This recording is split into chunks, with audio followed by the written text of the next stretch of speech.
Reppin' Philly ain't a choice, it's a way of life. PhillyGoat.com is your one stop shop for Philly pride. Use the promo code Jim Montgomery for 10% off. Look fresh, stay Philly, Philly Goat. Go Birds.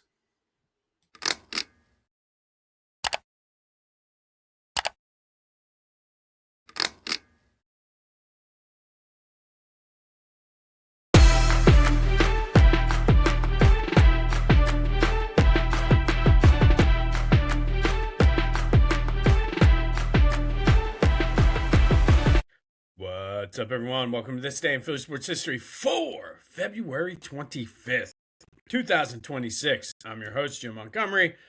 Welcome to a Wednesday edition of the podcast. Happy hump day to everyone out there. If you haven't looked out your window yet, it is snowing again. It's not supposed to be a lot, but roads recovered again. But I digress. All right, so let's get into it. Joe's back. Sixers look completely different. 135-114. Joe was able to get 27 points in 23 minutes against the Pacers. Tyrese Maxey with 32. VJ with 23. In a game they should have won the way they did, but the team does look different with Joe, and maybe this is what they're doing. Maybe Joe is a little sore, so they keep, and again, if you're following my Sixers fandom trajectory on the season, this is the part where we start dipping up a little bit. Excuse me. Not going to even deny that, but maybe this is what they're doing. Maybe he was a little sore. Maybe they want him to be fully rested. They're kind of hovering in that sixth spot. I don't want to get into the play-in. I think if they're a 6 seed or higher, they can beat anybody. They really can. Especially with Joe, the way he looks when he is playing. But maybe, just maybe, this is the part of the plan. Maybe I've always been a process truther. Maybe we need to just trust the process that Nick Nurse and Daryl Morey and the coaching staff and Elton Brand and all those guys are doing. I don't know, but we'll see what happens. They're off tonight, back in action at home tomorrow against the Heat. Another game that's pretty important for them in the standings. So we'll see if Joe plays. Now, if Joe plays tomorrow night and they look good again, that little trajectory is going to go up just a little bit more. And yes, I am fully aware of it. This is the roller coaster that I've been on every year for the past, 9 years, 10 years with this team. So we'll see what happens. But they certainly look good. Last night, Joe was able to do a lot in a little bit of time, help set the tone there in the first half. So maybe, I don't know. Lucy, don't put that football away yet. Flyers back in action tonight after the Olympic break in D.C. to take on the Capitals. Critical week here for the Flyers with the trade deadline coming up and trying to figure out whether, I think it's obvious, they probably will be sellers, but what pieces do they keep? So this week will go a long way in determining the future of that franchise, but it starts tonight down in D.C. against the Capitals. We do have some Eagles news, and lots of things I've been sitting on, rumors, this, that, and the other, but I figured today was a good day to address them. Quick programming note as well. New Brotherly Birds breakdown will be out next week. Probably late Wednesday, early Thursday. So stay tuned for that. We'll go into more detail on this. But out at the Combine, Howie and Nick spoke. Didn't really get a lot as far as quotes, but if you read between the lines, they certainly told us a lot. I guess the big thing is, or the first thing is, Brandon Graham likely will be back. And he wants to come back. Howie Roseman said he's always welcome. And the fact that they only have 3 defensive linemen right now under contract, he'll be back. But that also means that I think the defensive line is going to be an area of need. I know we've talked a lot since the end of the season about the offensive line. Probably will be addressed as well in the draft, but I think the defensive line will be a top priority. Does that mean re-signing Jalen Phillips? It sure sounds like that's one of the moves they want to go with. They talked about possibly extending Jordan Davis, Jalen Carter, and all that. They really seem to like what they've been doing in the draft. They did say they can't keep all of those guys, though. So, kind of to me, the writing on the wall there was Nakobe, you're gone because you have Jihad, you have Zach Bond, so I don't think you're going to be able to afford to pay him with the other moves you want to make. But I would take Jalen Phillips back. I don't necessarily, it's not like, oh my goodness. But if the price is right, which I think they're probably going to let him test the market and go from there, I'll have him back. But I do think that the defensive line is going to be a big draft. There are going to be some guys leaving, though. Howie mentioned he made it a point to mention the compensatory draft for losing free agents.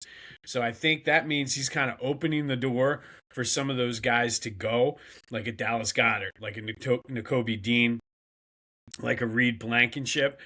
Obviously, he was very praised all three of those guys, but you got to see what you can do in the draft. Now, tight end does concern me because I think all of the tight ends on the draft on the team are free agents. So likely we'll address that in the draft. One of the popular names just was franchise tagged by the Falcons.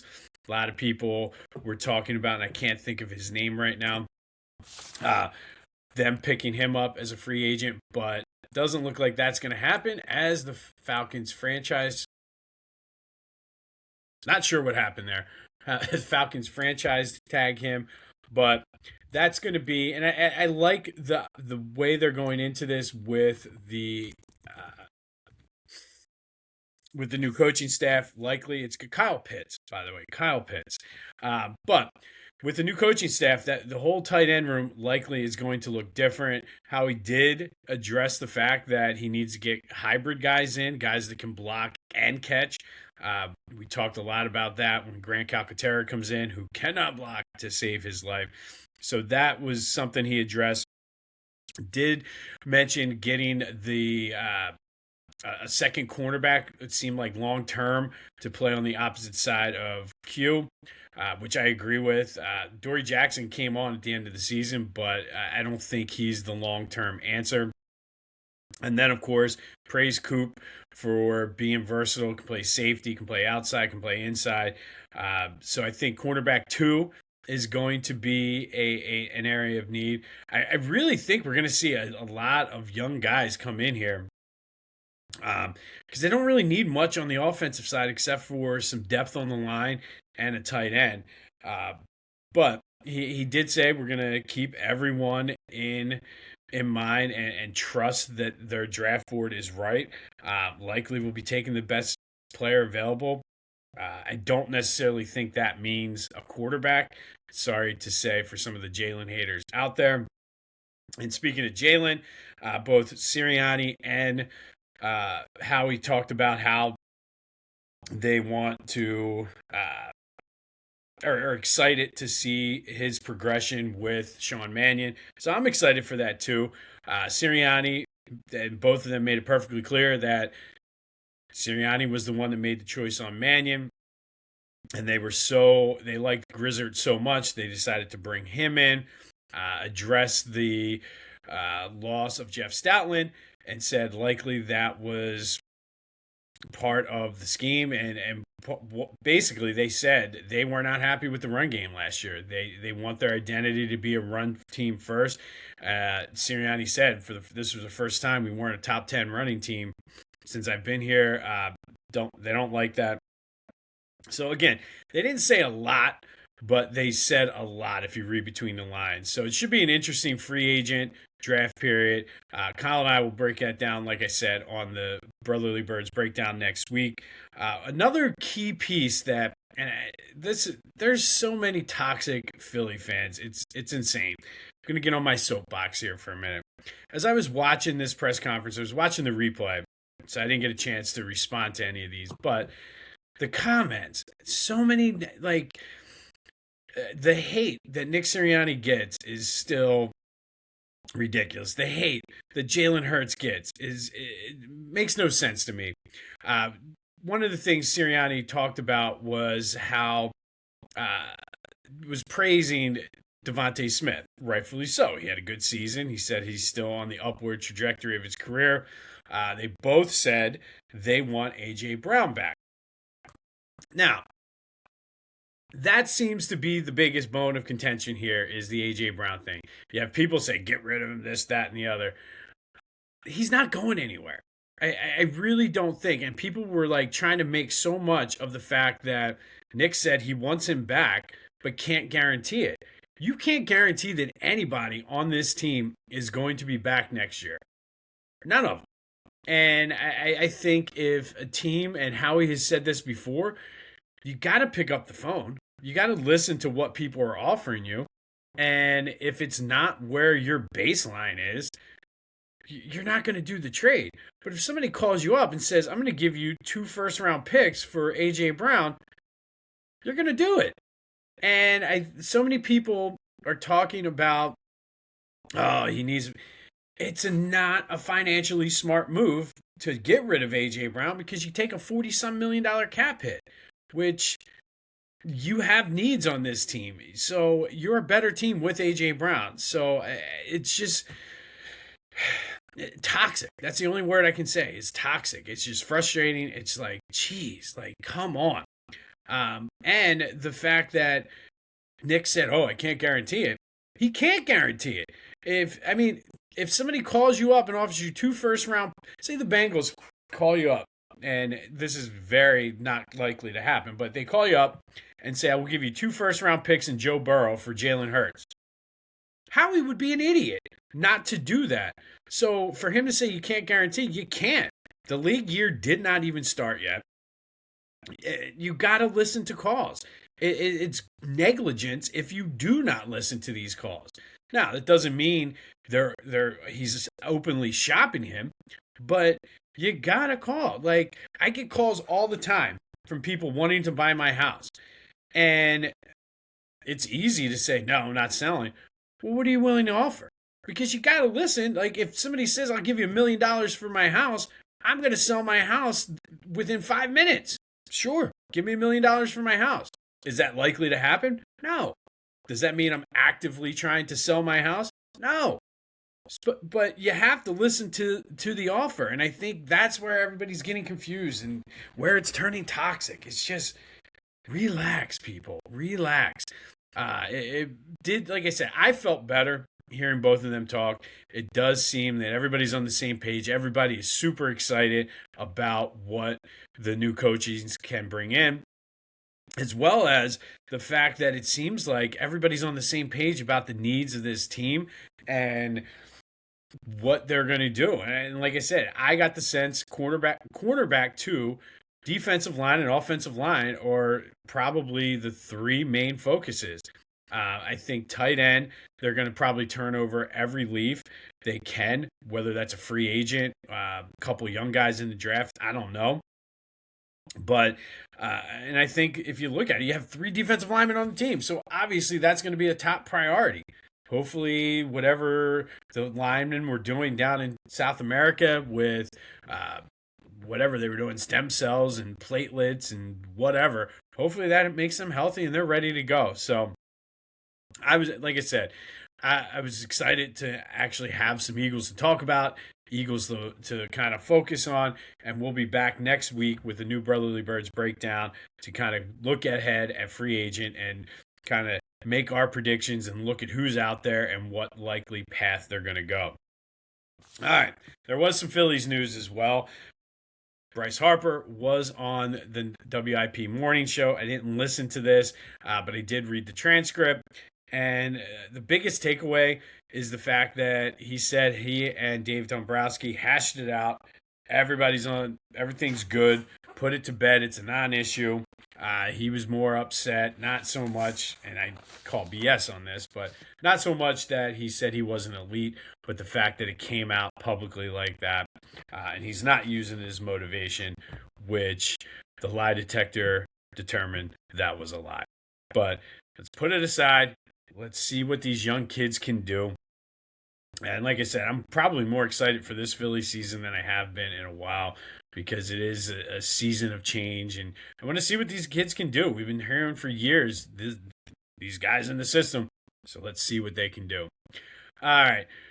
Don't forget to follow me on all social media platforms at Philly Jimbo. Subscribe to the YouTube channel Jimbo_Mott and continue to spread the word as we grow this thing.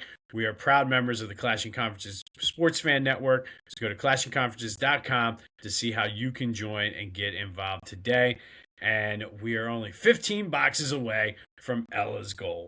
Hey guys, guess what time it is? It's cookie season. I'm Ella here, your favorite Girl Scout, and we have your oldies but goodies.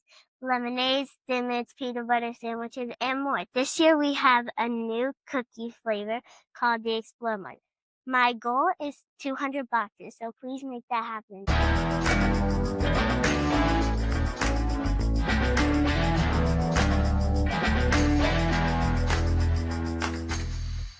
You're gonna buy cookies anyway, so why not buy them from me? All right, February 25th. First, we're going to go back to 1972.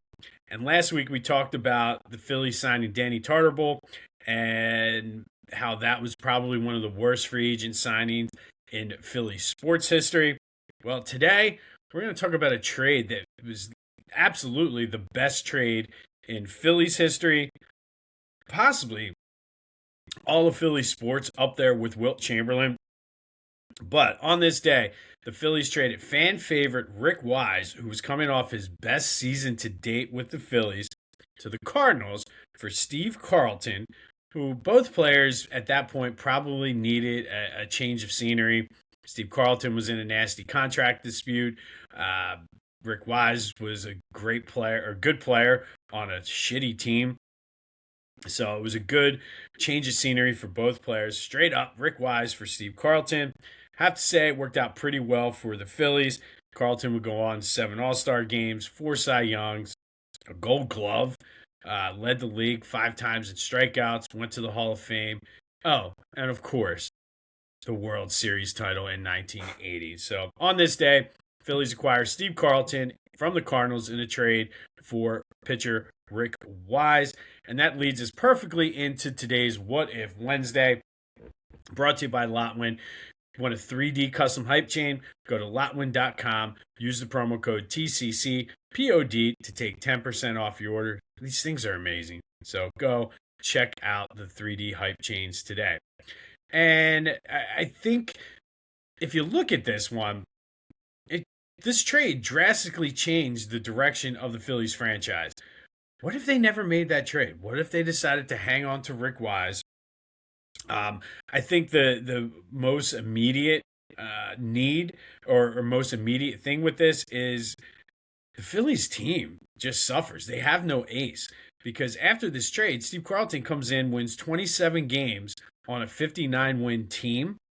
And could you imagine? Rick Wise, I don't think ever won 20 games in his career. So take 17 wins. This team was putrid.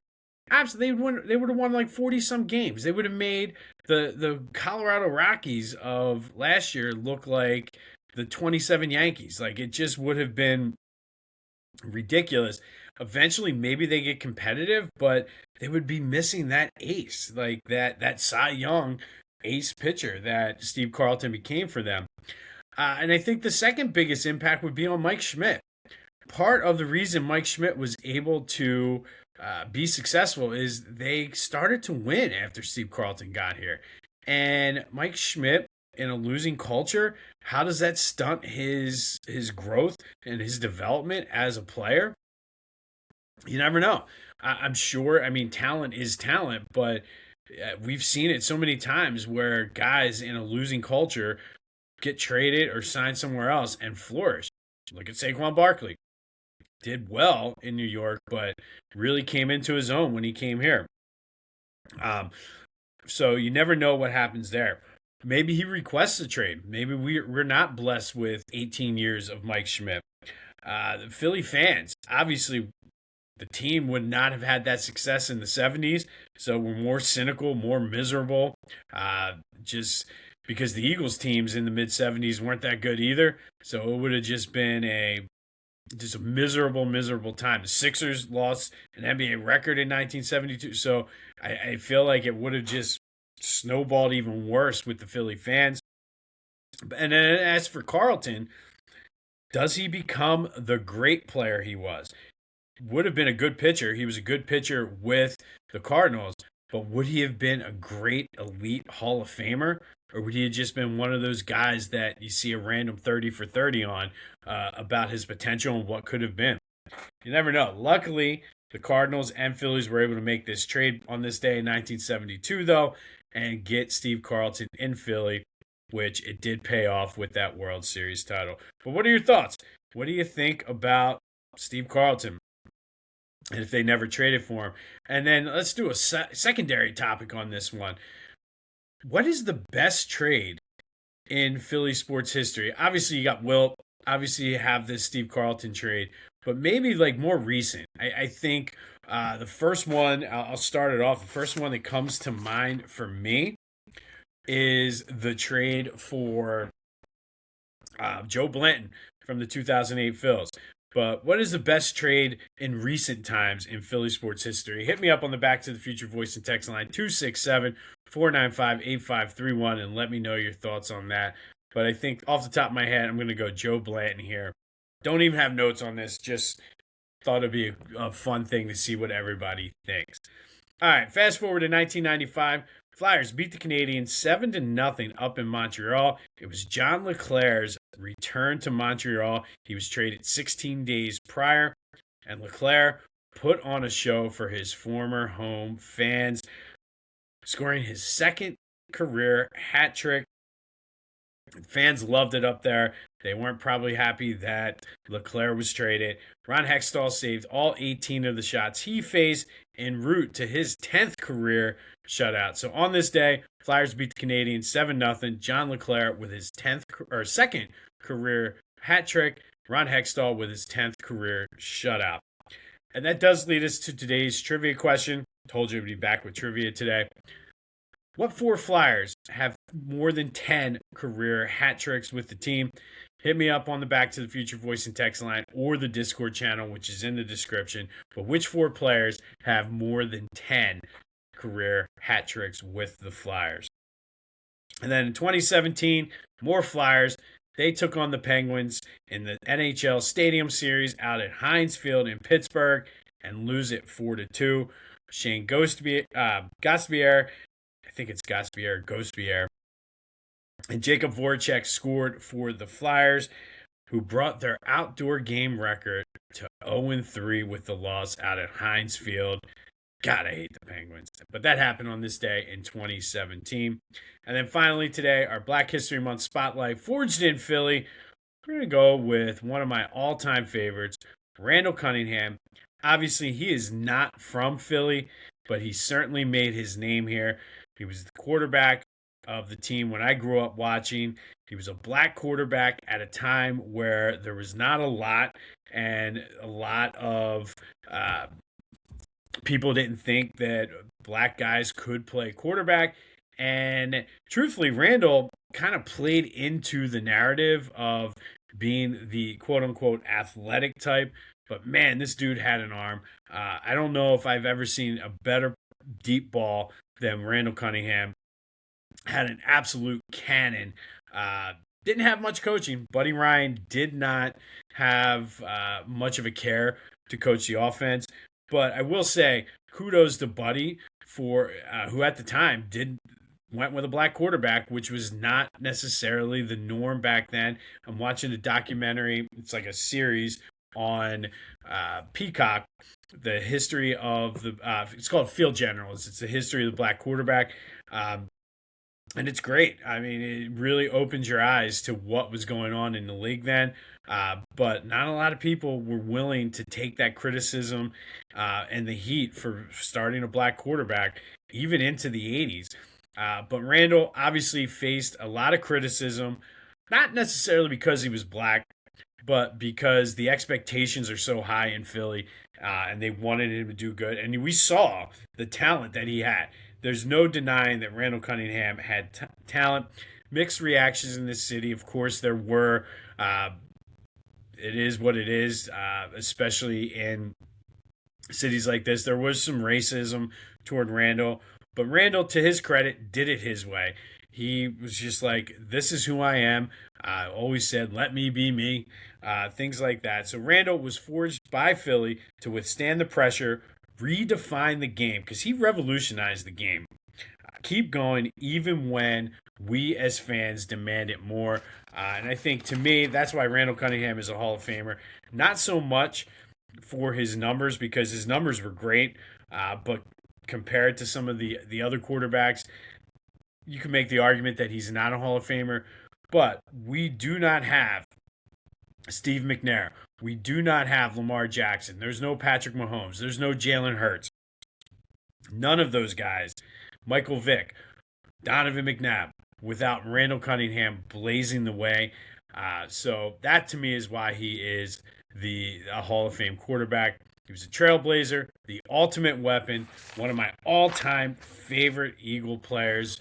And kudos, by the way, to the Eagles organization, who far and away have leaned in to the idea, going back to when it wasn't popular, to have a black quarterback. I remember at one point, 2 of the 3 Eagles quarterbacks on the rosters were black. I think it was Randall, Matt Cavanaugh was the backup, and then Don McPherson was the third quarterback. So kudos to them. But Randall, forged in Philly, a trailblazer, dealt with the criticism, but did it his way, and did it pretty damn well, if you ask me. On this day in 2017, Flyers lose to the Penguins 4-2 out in Heinz Field in the NHL Stadium Series. 1995, Flyers beat the Canadiens up in Montreal 7-0. John LeClair with the hat trick in his first game back in Montreal since being traded. And then, of course, the big trade, Steve Carlton for Rick Wise on this day, paid off in dividends for the Phillies as they would win the World Series 8 years later. We'll have more on anything that comes out of the combine with the Eagles. We'll update you on the Flyers as they return back from the Olympic break. Love to know your thoughts on the Sixers, too. Am I just being crazy? Probably. But let me know also the best trade in recent times at in Philly sports history, any of the teams. But could be Dikembe. You never know. But would love to know your thoughts on that as we head into Hump Day Wednesday. 267-495-8531. Get your Philly sports takes out. And if you want to be toxic, be toxic. But don't be toxic. I don't even know what that means. That means it's time to wrap it up. This has been This Day in Philly Sports History for February 25th, 2026. My name's Jim Montgomery. Go have yourselves a hump day. And until next time, I'll see you when I see you.